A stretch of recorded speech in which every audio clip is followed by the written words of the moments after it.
हाय viewers, आज हम non action affirmative simple present practice करने वाले हैं, जिसमें हम दे आर का इस्तेमाल करेंगे और उसके बाद लगाएंगे नाउन या ऑब्जेक्ट। इसको हम इंग्लिश, हिंदी और उर्दू में तर्जुमा भी करेंगे।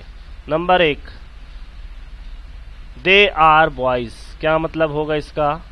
वो लोग, वो लड़के हैं उर्दू में, हिंदी में वे लड़के हैं। Number 2, they are girls.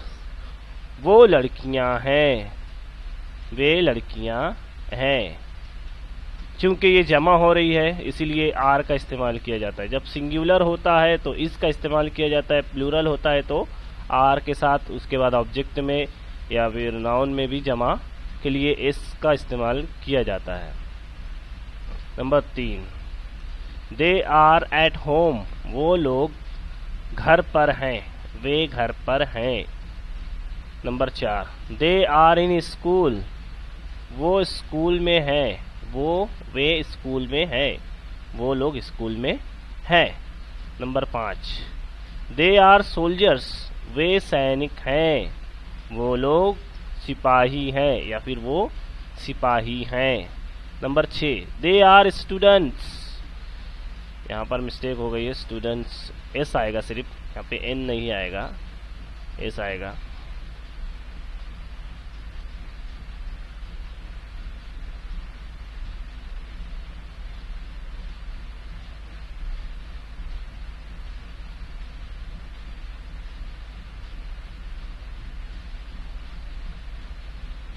They are students, यहाँ पे एन नहीं, डायरेक्ट एस आएगा।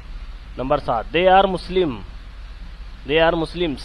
वे मुसलमान हैं, वो मुसलमान हैं। They are non Muslims. वो गैर मुस्लिम हैं, वो गैर मुस्लिम हैं। Number 9, they are Indians. वे भारतीय हैं, वो हिंदुस्तानी हैं। They are workers.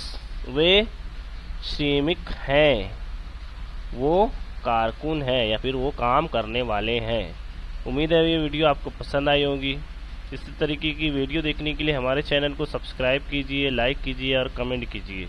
आपको इस तरीके की वीडियो डेली मिलती रहेगी इंशाअल्लाह। अस्सलाम वालेकुम।